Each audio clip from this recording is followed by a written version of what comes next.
He's turned my mourning into dancing again. He's lifted my sorrows high, and I can't stay silent. I must sing, for His joy has come. Shalom Bapak Ibu, Saudara sekalian, kita bertemu kembali ya, dengan kasih anugerah Tuhan yang luar biasa di RHS, Renungan Harian Sulung. Mari kita berdoa. Tuhan, kami datang kepadamu dengan rasa syukur kami, terima kasih kami yang tidak henti-hentinya.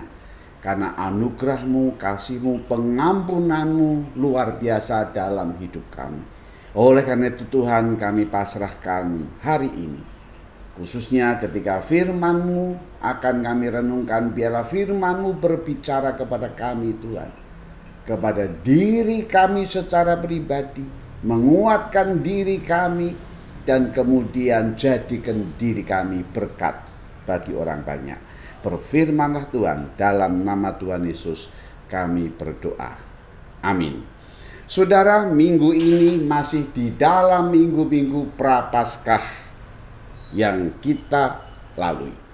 Tema hari ini adalah memikul salib.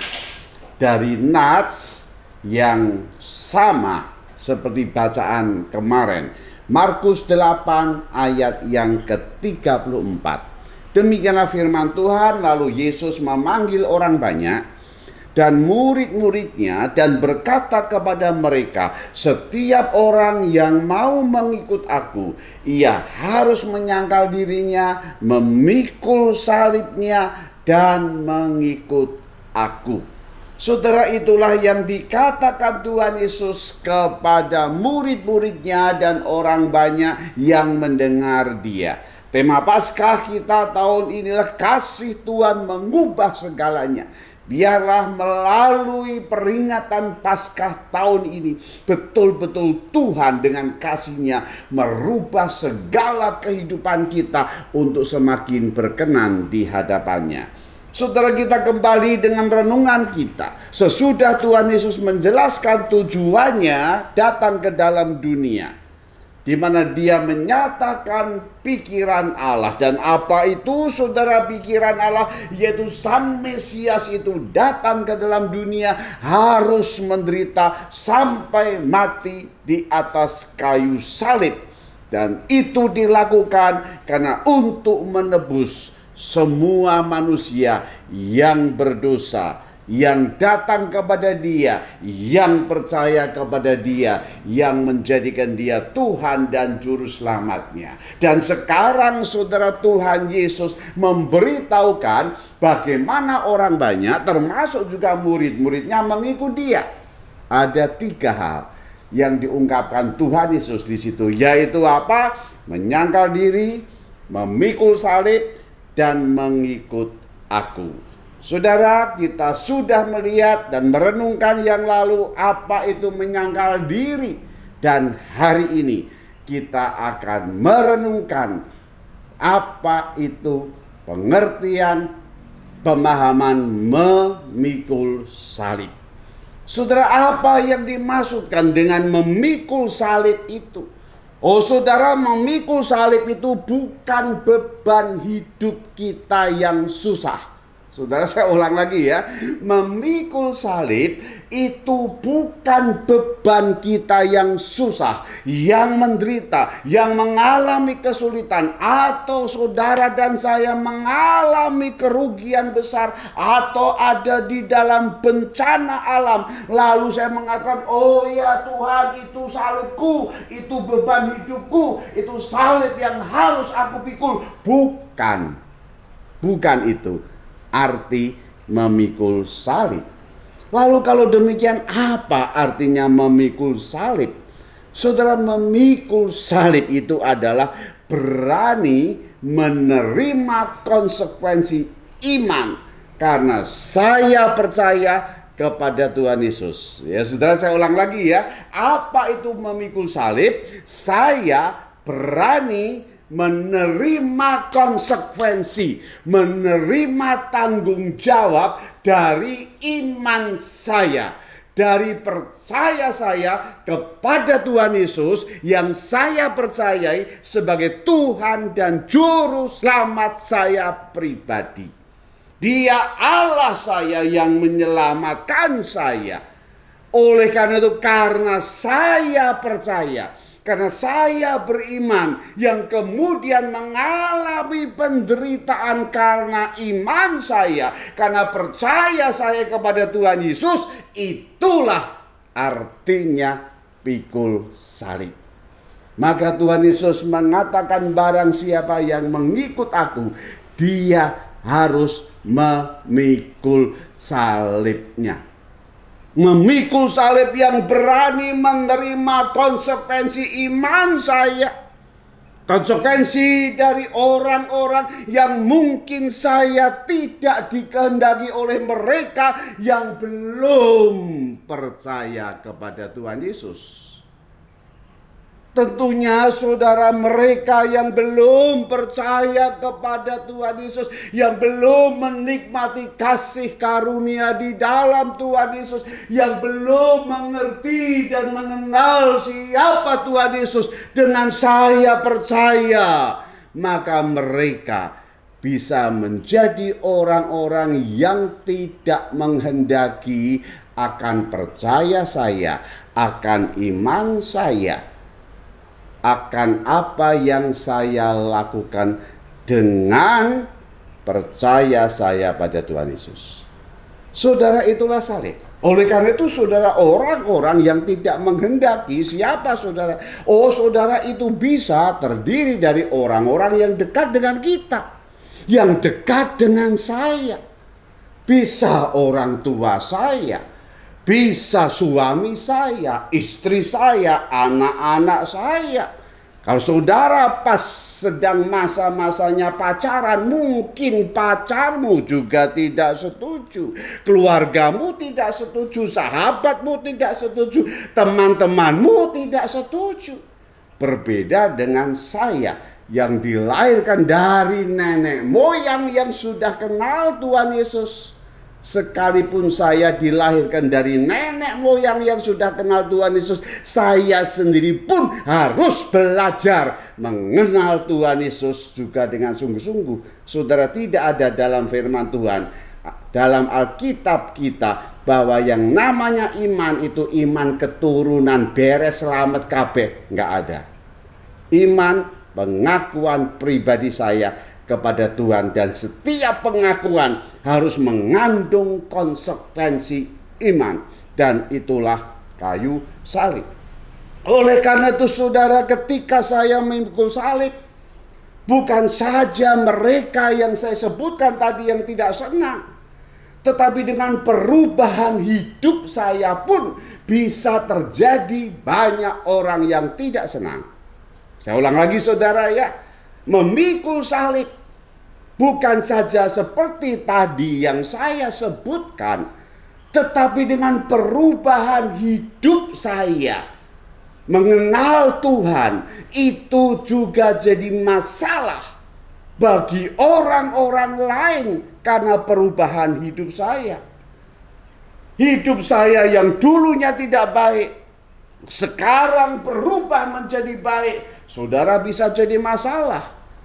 Hidup saya yang dulu bekerjanya semrawut amburadul sakarepe, tidak melihat etika dengan baik, iya, mau ngerugikan orang tidak peduli, mau menghabisi orang tidak peduli, mau korupsi sebanyak-banyaknya tidak peduli, saya terus lakukan baik diri maupun dengan kelompok-kelompok saya. Begitu saya bertobat, saya tinggalkan pola kehidupan yang kotor, yang gelap itu. Saya memasuki hidup yang baru, cara kerja yang baru, yang takut akan Tuhan, yang mengerti etika moral yang benar berdasarkan firman Tuhan. Ada perubahan hidup baru dalam diri saya. Maka saat itu pun saya bisa jadi musuh mereka.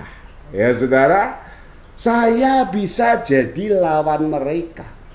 Mereka tidak senang dengan perubahan hidup saya yang bisa dengan ejekan ya, sok jadi orang suci, sok jadi orang benar. Saudara, itulah salib.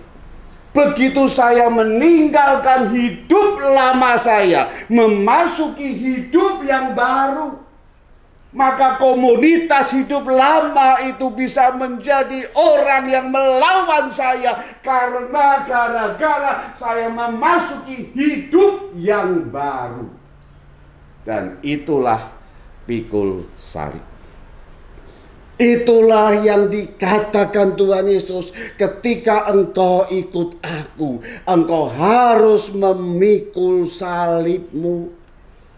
Memikul salib dari orang-orang yang bukan saja belum percaya kepada Tuhan Yesus, tetapi juga memikul salib dari orang-orang yang mempunyai kehidupan yang masih diikat oleh dosa. Mereka bisa jadi musuh. Mereka bisa melawan engkau. Bahkan mereka pun bisa menghabisi engkau. Tetapi apa yang harus kita lakukan? Apa yang harus kita kerjakan? Saudara, kasih Tuhan Yesus yang melampaui segala akal, kasih Tuhan Yesus yang menyelamatkan setiap orang yang binasa, justru ketika salib itu kita pikul, di sanalah Tuhan menyatakan itu bukan musuhmu, bukan musuhmu, bukan lawanmu, tapi mereka adalah orang-orang yang seharusnya engkau kasihi, karena mereka belum mengenal anugerah kasih Allah yang sudah terlebih dahulu engkau terima. Justru kasih-Mu akan muncul dalam dirimu, muncul dalam hatimu untuk merangkul semua sahabat teman-temanmu yang ada dalam kehidupan yang lama. Mereka adalah orang-orang yang seharusnya engkau cari, engkau rangkul, engkau dapatkan supaya menang dan tidak ada dalam kebinasaan, melainkan memperoleh hidup baru di dalam Tuhan Yesus. Salib itulah yang membawa engkau datang pada mereka dan menyampaikan kabar baik kepada mereka. Oleh karena itu, memikul salib, saudara, bisa dalam arti tetap menyatakan kasih Allah. Justru engkau dipanggil untuk mendemonstrasikan kasih Tuhan Yesus kepada semua orang. Mendemonstrasikan, menyatakan, menunjukkan dengan konkret pengalaman kasih Tuhan yang engkau alami untuk disampaikan kepada mereka, termasuk kepada orang-orang yang tidak senang dengan engkau. Mari kita renungkan firman Tuhan ini. Memikul salib, sudahkah engkau sungguh-sungguh memikul salib dan percaya kepada Tuhan Yesus dan mengikuti Dia? Seperti Tuhan katakan, engkau harus memikul Barang salib. siapa berkata, aku mengenal Dia, tetapi ia tidak menuruti perintahnya, ia adalah seorang pendusta dan di dalamnya tidak ada kebenaran. Barang siapa mengatakan bahwa ia ada di dalam Dia, dia wajib hidup sama seperti Kristus telah hidup. Hidupku bukannya aku lagi. Pujian yang diantar oleh Melky Goeslaw boleh menguatkan kita bahwa hidup yang aku hidupi bukan aku lagi, tapi Kristus. Adapun hidupku ini bukannya aku lagi, melainkan Kristus hidup di dalam aku. Apapun dunia datang menggoda, imanku tetap teguh. Amin ya Tuhan. Karena Yesus yang hidup di dalam aku, kini hidup yang sekarang, aku hidup di dalam tubuh ini, aku hidup di dalam iman kepada Anak Allah yang mengasihi aku dan yang menyerahkan dirinya karena aku.